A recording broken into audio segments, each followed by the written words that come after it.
That got cockeyed, did it?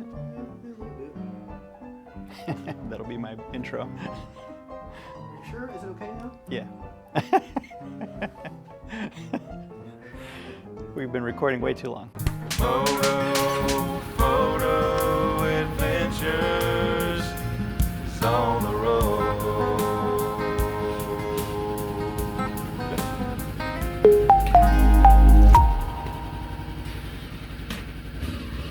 Welcome back to Moto Photo Adventures, everybody. My name is Chris, and today we have a returning guest by the name of Dana Brown. Dana's got some interesting experience, and we wanted to talk to you guys a little bit about motorcycle safety. Recently, Dana was in a really scary accident. As a personal friend of mine, I can't tell you how awful the call was from his mom, who was like, I just got notice from Dana's Apple Watch that he's been in an accident. I can't reach him. So tell us a little bit about your experience of what happened there, Dana. I was riding home from work, which is ironic because I work at a motorcycle dealer. Go figure. I was basically riding to go meet up with some friends downtown, and an oncoming car decided to take a left-hand turn in front of me at 45 miles an hour, and I hit just behind the front left tire, I think. Oh, man. I don't remember too much of the accident. I do remember, the next thing I do remember is being on the ground, like face down. Yeah. And I tried to lift myself up, and a paramedic was actually putting a C-collar on me. Oh. And he kind of like pushed me back down and was like, stop moving. So you were unconscious then for a bit? I don't know how long I was out to this day. Wow. Yeah, he's putting a C-collar on me, and he's like, what's your name? You know, do you know what happened? And I'm like, I'm wearing a motorcycle helmet, so I'm assuming I was in a bike accident. Wow. And that began an interesting road to recovery right there. So she had no warning whatsoever, just cut right in front of you? I don't know. She just... Well, the police said there were no skid marks, so No. she must have been like just cut right in front of you. Yep. And I hit her so hard, I totaled her car. Otherwise, she might have taken off. Right. And I was on a Tiger 900 just like this one, and it was literally laying on the hood. Oh my God. So that's a 450-pound motorcycle that kind of somersaulted me and then landed on the hood of her car and just totaled the front of her car. That's awful. And then injuries, you were in the hospital for how long? I was at the Medical University of South Carolina for 5 days. I had 12 broken ribs. Oh my gosh. I broke my wrist in 2 spots. Oh. I fractured my pelvis in 2 spots. And I fractured 3 vertebrae in my back. Oh man. Now, we're here today to talk and kind of joke about it, but that was pretty traumatic. And if I remember correctly, the doctors told you that night when you were in the ER, it's a good thing you had your helmet on. Yes.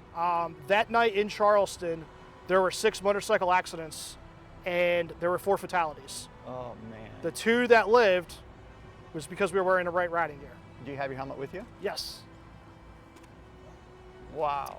So That is pretty messed up, man. this is an Arai XD4, top of the line adventure helmet. And I'm a firm believer if I would not have been wearing this, I would not be here right now. If I was wearing a cheaper Bell or Scorpion. Thanks, buddy. I believe this is where a main impact happened, because there's an actual indentation in the helmet. And I kind of rolled, and it destroyed my Senna. Right? And then on the other side, I mean, I had some pretty deep scratches. Yeah, that's all scratched. all there. up in my visor, you know, all in my chin bar. And what it kind of tells me is if I wouldn't have been wearing a helmet, my jaw, back of my head, I mean, I would have had massive head trauma. Absolutely. Not to mention potentially, you know, fractured neck. Yep. So I'm a firm believer that a high quality helmet is what kept me alive.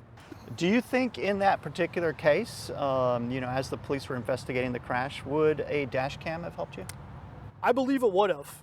I think it would have filled in a lot of blanks. Now, I went through, just because of the type of accident, I went through a pretty lengthy legal situation because of it. Right. And at first, there was no documentation. It was more he said, she said. Right. The police officers, you know, they're doing their best to figure out what's going on. But if I would have had a dash cam, that could have added, you know, made things a little bit easier. Sure. Now, fortunately for me, a paramedic did take a picture of my bike on top of the car, so we had a general idea, you know, what happened. Right. But if I would have had a dash cam, I mean, I could have had, you know, seconds from disaster, what's Right. going on. You would have had clear and indisputable evidence of exactly what happened, who was at fault, you know, how the whole thing transpired.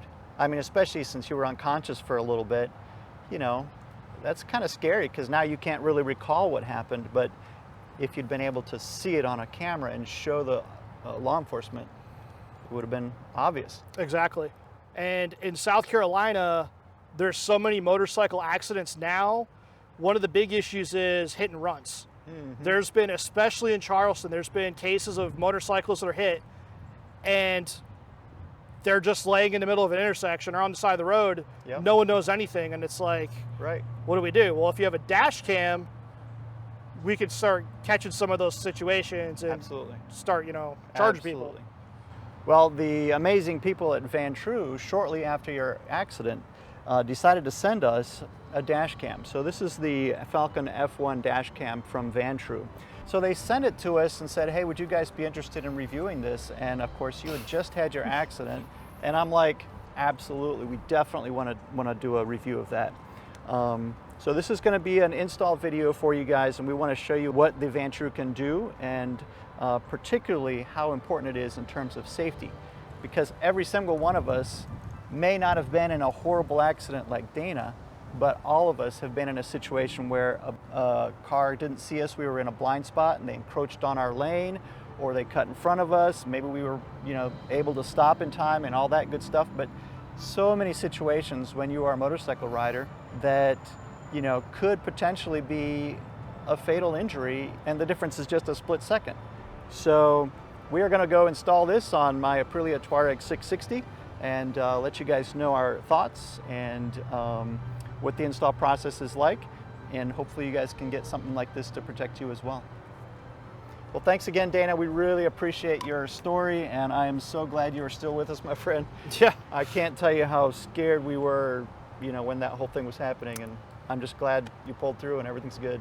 Yeah, it was an interesting time, but you know, you coming to visit me in the hospital, bringing me Nordier's Frontiers, or Yep. him riding around the world. Tim Nortier. Yep, that was definitely a great thing to pass the time, because I had no phone, no iPad, nothing for the first 2 days. Good. So, I'm glad you enjoyed it. Yeah, thanks for coming to visit, and hopefully I get to ride again with you guys soon.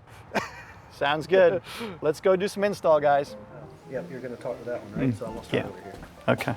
Actually, I'm going to start over here. Make up your mind. They say hindsight is 20/20. So here we are back at the garage, and we're going to show you guys how to have 20/20 vision while you're riding your motorcycle. I mean, think about it. You can just set this thing, forget it, and while you're riding along, it's recording forward-facing and rear-facing footage. And the beauty is, if you ever do get hit, it's got a G sensor, and therefore it will instantly record that into a separate file, into a separate folder that never gets deleted, so that you will always have that footage available to you. It's just brilliant. I'm going to go through all the details. We're going to go through everything, unbox it, show you how easy this is. It seems a little complicated, but it really isn't bad at all. Before we do that, I do want to mention very quickly that Vantrue is a pretty cool company.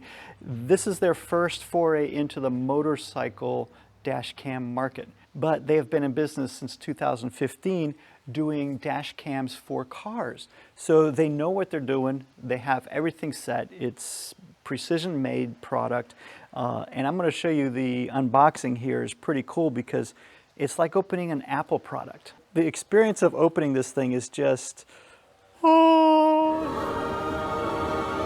Now I do have my memory card here. That does not come with it, but I'll tell you a little bit about that.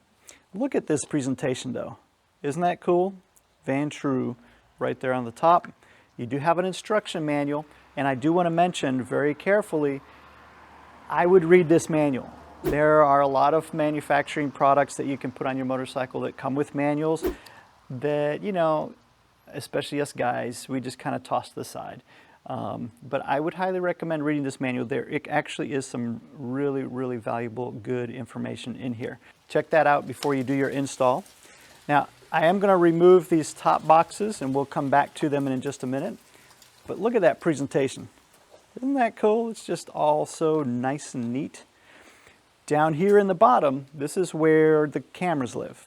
You've got a 4K camera in the front and a 1080p camera in the back, which is perfectly adequate. Could I have used a 4K front and back? Absolutely. I think that would have been amazing, and maybe in a future iteration they can. But to be honest with you, when somebody hits you and is speeding away from you, you want that 4K footage from the front so you can zoom in and get their license plate. So I think that was a very smart move. Really, really nice presentation on the boxing and how well everything is protected. Got some very nice, very soft feeling bags covering all of the cameras. And I will mention that the cameras are using Sony sensors. These are top of the line, really, really good camera products. And they even have incredible dynamic range. So I've looked at footage, and I've done a lot of research. They're a lot better in low light, and as we all know, that's a difficult part for motorcyclists, is riding in low light. You get hit by a deer, you get hit by a car, and so on, and you pull up your footage and it's all grainy and you can't really make things out. But this stuff actually looks really good for night footage. So that is a really nice part about the components. They are completely waterproof. They're made out of a really nice sturdy metal frame. They do come with a bracket that has the double-sided tape and a threaded screw mount as well. So there's multiple ways you can mount this to your motorcycle, and they make it very easy to find a spot to put this. I forget the letters, what is it, IP something something 65 or 67 or whatever, but fully 100% waterproof. The manual does caution, however, don't use any harsh solvents when you're washing your motorcycle, or at least the cameras when you're washing your motorcycle, and don't use super high-powered jets. Again, just some tips that you'll find in the manual. I highly recommend reading because you wouldn't know that otherwise. Now, what's going to happen is I'm going to basically be mounting these products front and rear. This is the 4K, this is the 1080. And once you get them in place, then you can install the brain and the remote control, and then you can fish the cable later. There are clips that connect the cables that run to these. You don't have to worry about fishing all of that cable at once. You can install it first and then mount the cables later. So these are some of the cables that you'll be extending the different parts to. And then this is the actual brains of the operation, the Vantrue Falcon F1. I'll tell you a little bit about this. This is where your micro SD card is going to sit. We're going to get a tiny screwdriver and put that underneath this housing, which is where the storage is going to take place. And the beauty part is, of course, it's waterproof also. So you'll see the little rubber gasket when we put that in there. The instructions do very carefully specify that the Wi-Fi antenna is at the top, up here where you see the Vantrue logo. So when you mount this, you want to make sure that you're mounting this inside the bike underneath your seat with the Vantrue logo up. The bottom side does have some heat sinks, very good venting going on back here just to keep the product from overheating. You do want to insert, there is some double-sided tape that you can put here on the edges to attach it to the seat so that it's not bouncing, but you don't want to cover all of it. You want to make sure that some of these vents are left open so that it doesn't overheat. But basically we're going to wire this to the bike and then make sure we get our cameras set where we want them and then run the cables between them. So it's very convenient the way they've got it set up, allowing you to mount the different components where you want them without having to worry about fishing the wires first. Just some more double-sided tape, and here's where the 3M tape that I was telling you about for mounting this to the bottom of your seat pan, that's all in there. And they even include the tools that you will need: tiny little screwdriver to access your micro SD card and a little Allen key.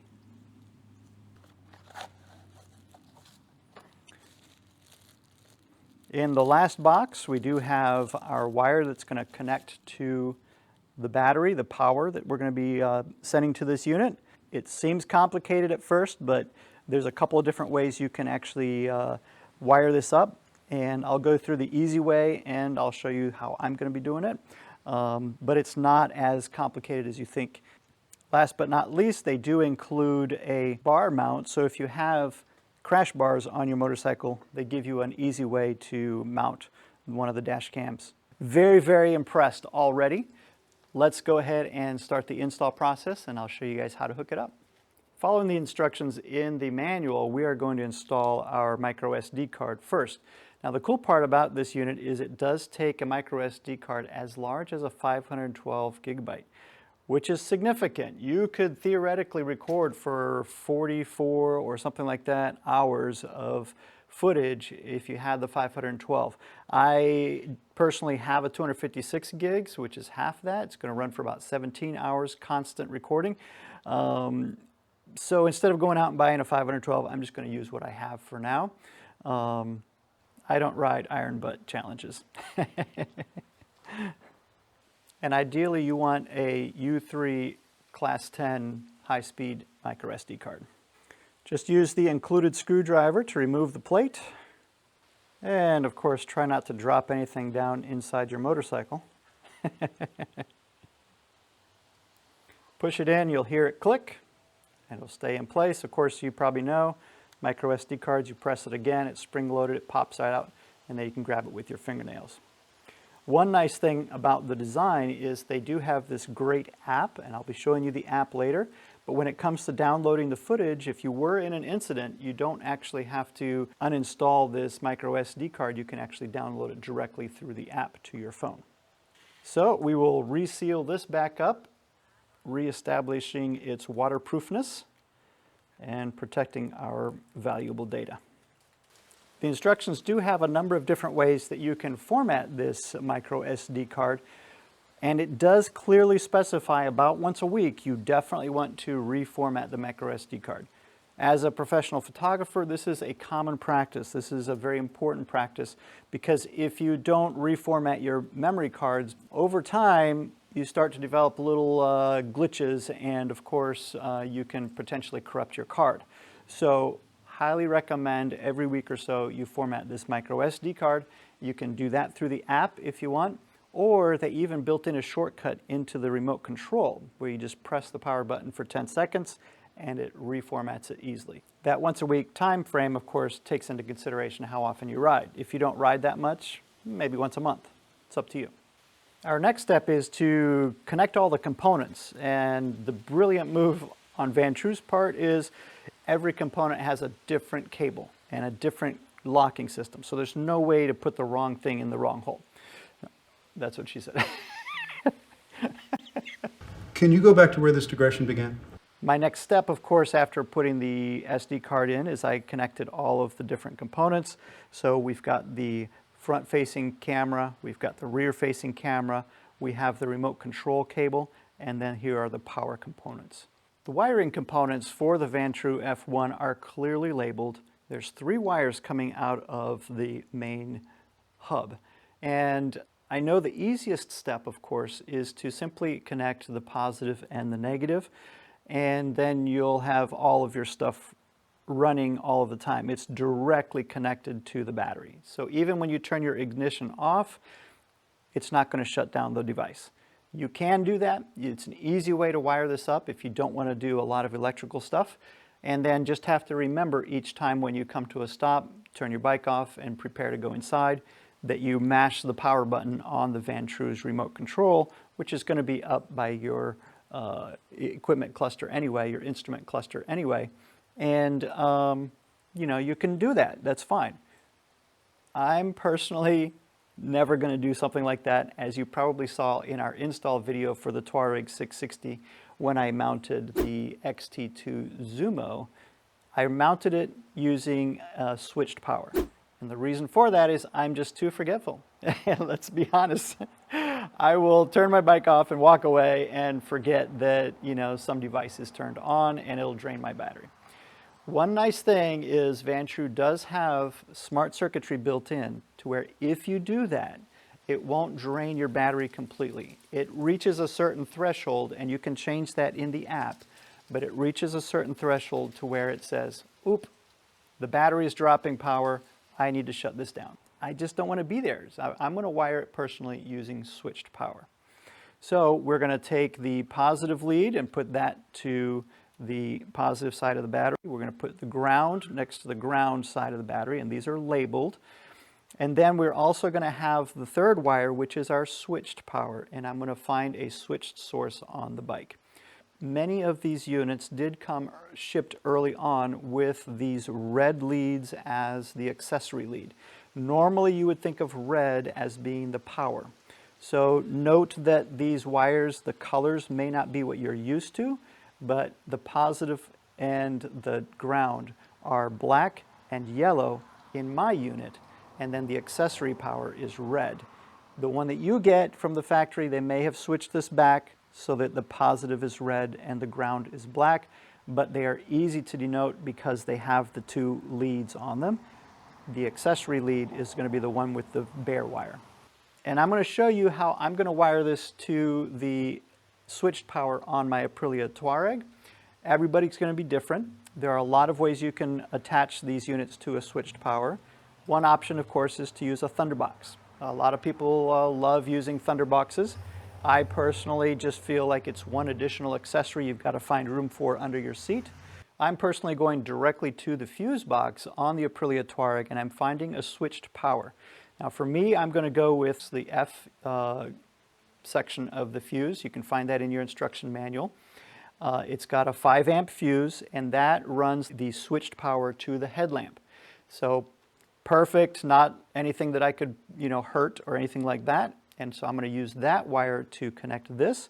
It's not going to draw hardly any power because all it's doing is switching the unit on, and then the actual power is coming from these two leads. So that's what we're going to do, and I'll show you how to find that. And if you have any trouble or are not sure how to find switched power on your bike, I've got an easy little trick for you. Now, normally I would have a 12-volt probe, and I unfortunately cannot find my probe. So this is a quick little hack that you can use if you don't have an electrical probe or if you can't find it amongst all of your mess in your garage. I've pulled my fuse box out so I can see the wires coming in to the bottom of the fuse. Now I personally know from the instruction manual that this is the F fuse block right here. This is a 5 amp fuse. That's the one that I'm going after. And so I found the wire that leads to it here in the bottom, and in the Aprilia Touareg, it's almost all white. I think it might have a little green strip in the back, but it's basically a big white wire. And so what I've done, since I don't have a probe, is I simply took a pin. I've got a little safety pin here, and I stuck it into the sheath of the wire so that it goes all the way through and is touching the metal on the inside. And the cool part is I can attach a regular 12-volt battery tester, and this is my hack since I can't find my actual probe. So now I can attach this to the ground, and then I can take the hot section, touch it to the pin, and as you can tell, nothing happens. And when I take the key, and I'm going to come all the way up here, and with the key on, the ignition turned on, now I can touch my red wire and I've got power. See that? So all I'm doing is using this little pin as a conduit to determine which wire is the switched wire leading to that fuse, and that's how I was able to determine that. So all we're going to do from here on is put a quick posi tap on that wire and connect our accessory cable to that. I know a lot of guys knock posi taps, but all the years that I've been wiring motorcycles, I have been using them and have never had one fail. So if you're not familiar with them, this is what a posi tap looks like. And I'll put a link in the description for you for a batch of these on Amazon if you're interested. Now, before we install the posi tap to our switched power, we're going to disconnect the negative lead and disconnect the positive lead. You always go with the negative first because who wants to pee their pants when a bunch of sparks start flying, right? And we'll connect the positive and negative for the Vantrue, and then I'll install the posi tap for the switched power.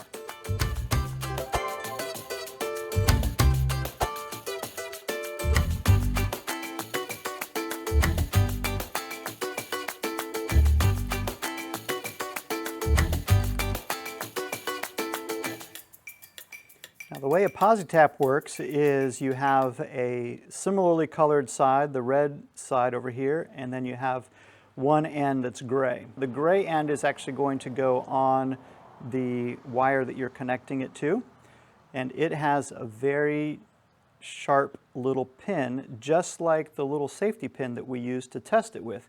This little safety pin is going to pierce the sheathing and allow the wires to connect, to allow the electricity to flow from the inside of that wire. On the other side, that's the same color, you're going to take the connecting piece, run that through, and then it just sits on the inside. Get that in there nice and good, and then when you screw it together, it presses up against that pin on the inside. So by pure force, it's now engaged and connected on the inside. And on the other side, you'll notice the gray end has a slot in there, and that slot is going to be where you put the wire. So we're going to basically slide this in there around the white wire, and the white wire is going to go into that slot. And then from this side, I'll tighten it, and that'll push the pin together into the wire.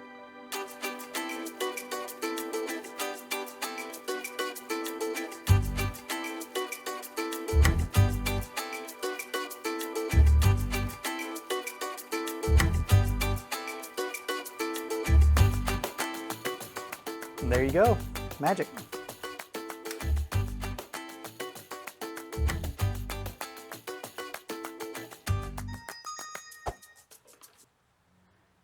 That's a good sound. We have power. Memory card error. All right, so obviously I didn't get the memory card installed correctly, or I need to format it, maybe it's full. So let me deal with that. But as you could see, everything's working perfectly. We turned the ignition on and the power light came on. So it's turning itself on and it instantly begins recording. So you don't have to start or stop recording like you would with a GoPro. It instantly enters recording mode automatically. And if I turn the ignition off,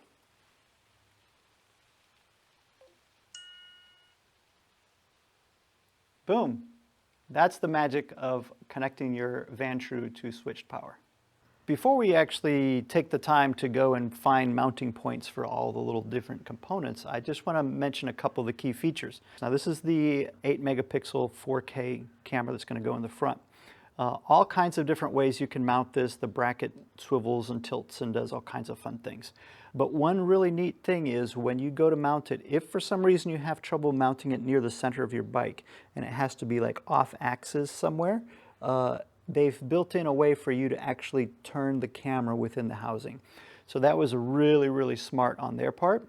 And in the next section, when we actually open up the app, you'll be able to get a preview. You can actually see what the two cameras are looking at and straighten it using the app. You just take the time from here on out, now that it's all wired up, fish it through all the little crevices of your bike, run the wires back up, and basically you're done. Now when it comes to the remote, there's all kinds of different places you can put the remote.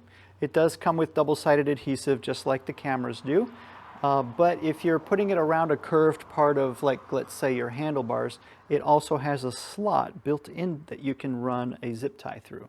But basically you want to find a good place, a solid place, so it's within view and within reach. I personally do not plan on touching this remote. Once everything is installed, as I mentioned, it's completely automated. You turn your ignition on, it starts recording right away. As it records, when it gets to the older files, you know, after a day or two of riding or whatever, it just re-records over the old files. You never have to do anything, except, as we mentioned earlier, reformat the card occasionally. However, there are some neat features about it that you may want to be aware of.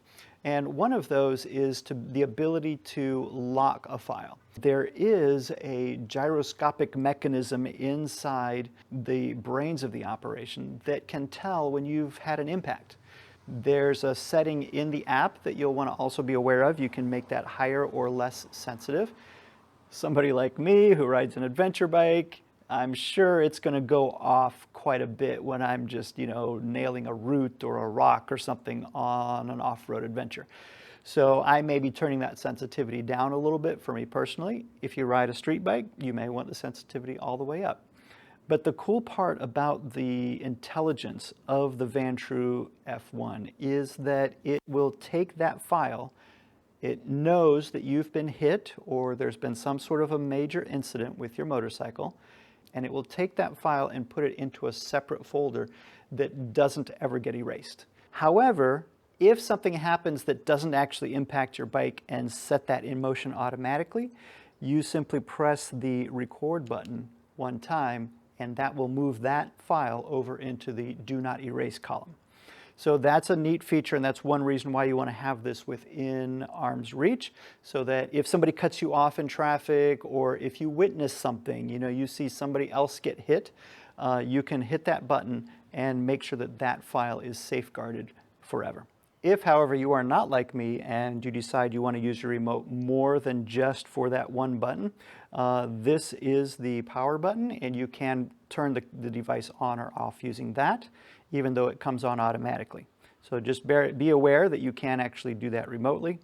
And then the audio button down here also affects your Wi-Fi. So this last button at the very end can allow you to turn the microphone on or off.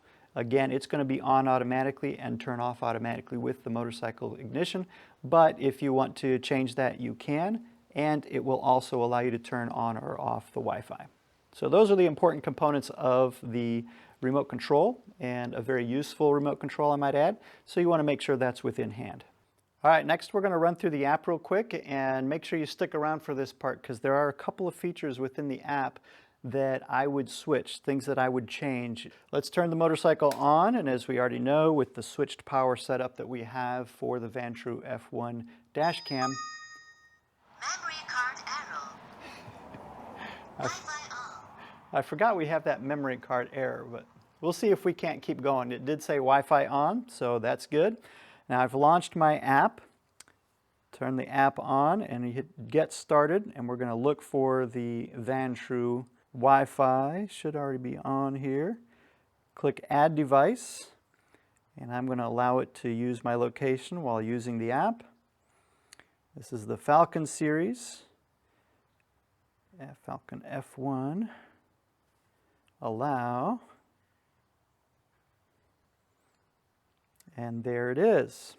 Now, one important feature that you probably read in the instruction manual, which I've told you to read, is that the Wi-Fi password is 1234567 and it automatically installs that, so the first time you connect it will do that automatically. Now our Wi-Fi is connected, so now I have full access and control to the different cameras and the settings within the app. In fact, as I look at it right now, by default you can see the main forward-facing camera is facing my ladder over here. That is the 4K camera. And in a smaller window within that, in the top left corner, is the rear-facing camera. This is one of the features that I'm going to change, so we'll show you that in just a minute.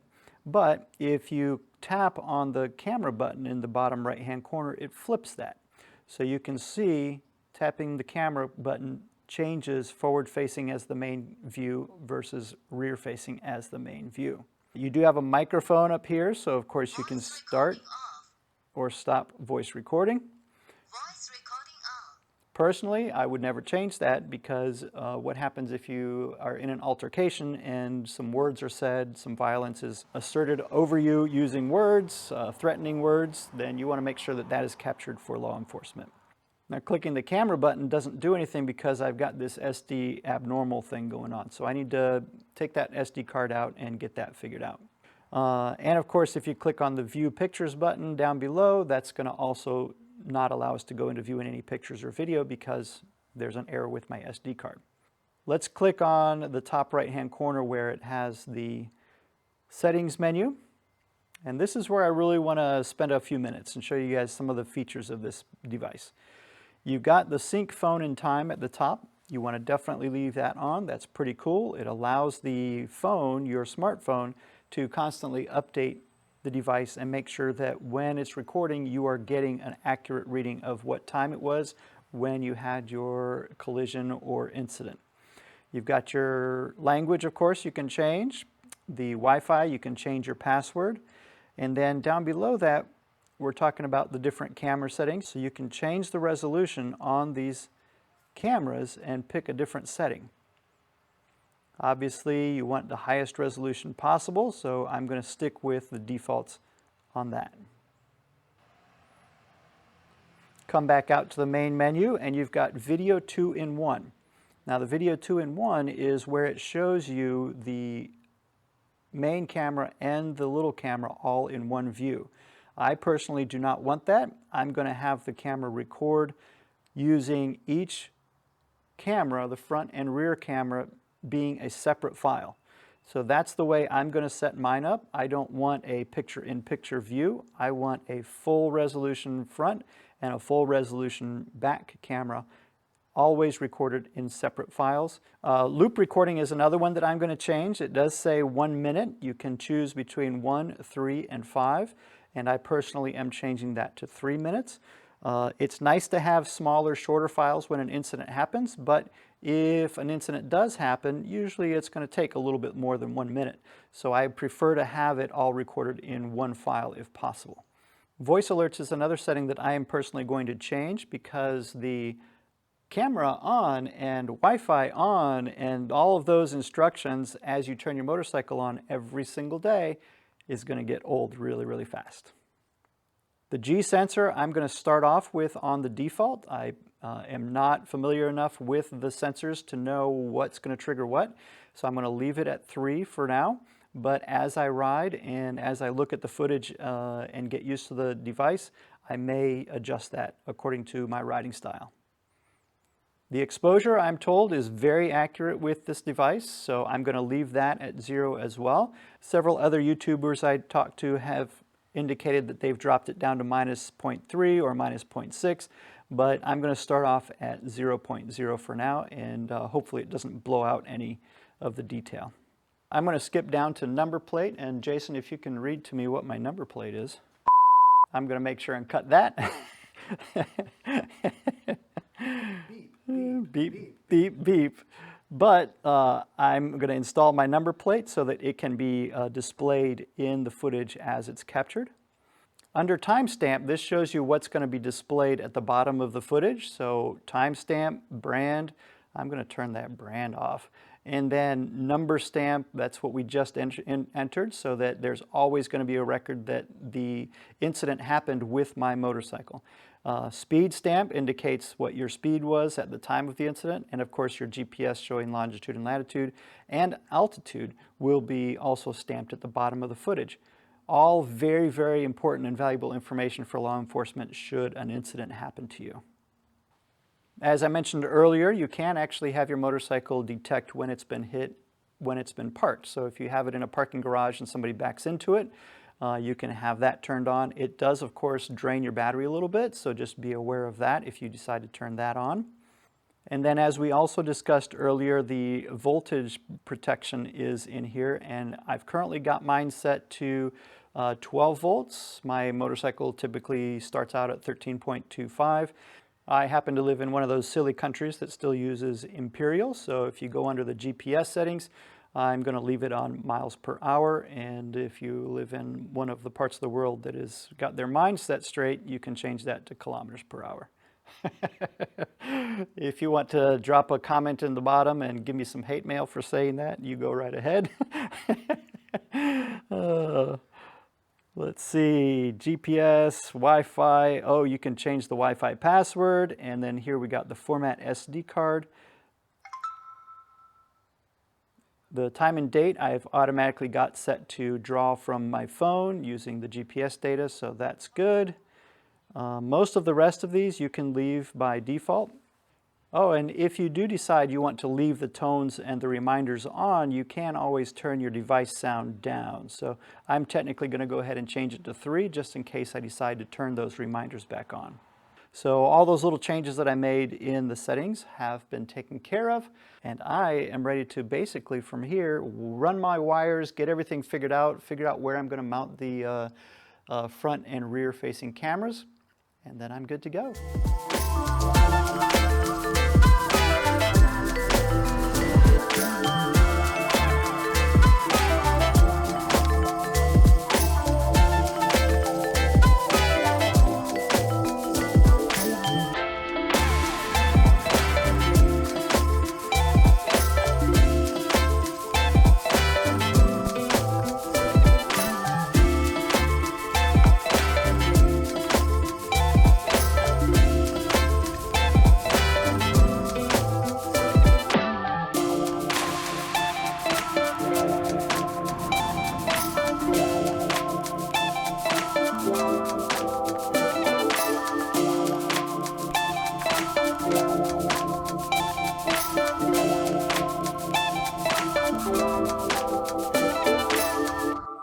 Now, as we all know, motorcyclists are invincible. So all of this installation is completely a moot point. We are never ever going to get hurt or die or make a mistake, right?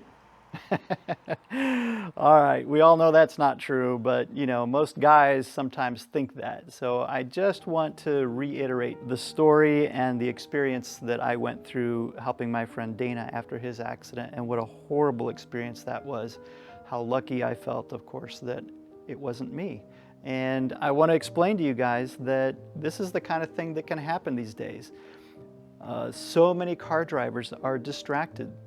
You know it. We all drive past them. You know, we sit up a little higher than most cars. And so as we're riding past, we look down and there's somebody putting makeup on, or there's somebody texting on their phone. Car drivers are just distracted. And so there are no minor incidents with a collision between a car and a motorcycle. If somebody hits you in a car, yeah, it could be just a light fender bender. It's no big deal. If they hit you on a motorcycle, it's most likely going to be pretty devastating. And so I just want to explain to you guys how important it is and how glad we are that Vantrue reached out to us just in time, right after that incident, and said, hey, would you like to try out our F1 Dashcam? And I'm super excited to be testing it out. I hope you liked the installation video and our reminder of how important safety is. Please subscribe to the channel. Give this one a thumbs up. Let's get the word out that we need to be safe and we need to install some safety devices on our motorcycles. And then down the road, we'll do a review of the footage and the quality of the screens and the quality of the cameras, the durability of the device, and how we liked it. So stay tuned, give us that like, subscribe to the channel, and we will see you in the next video. Motor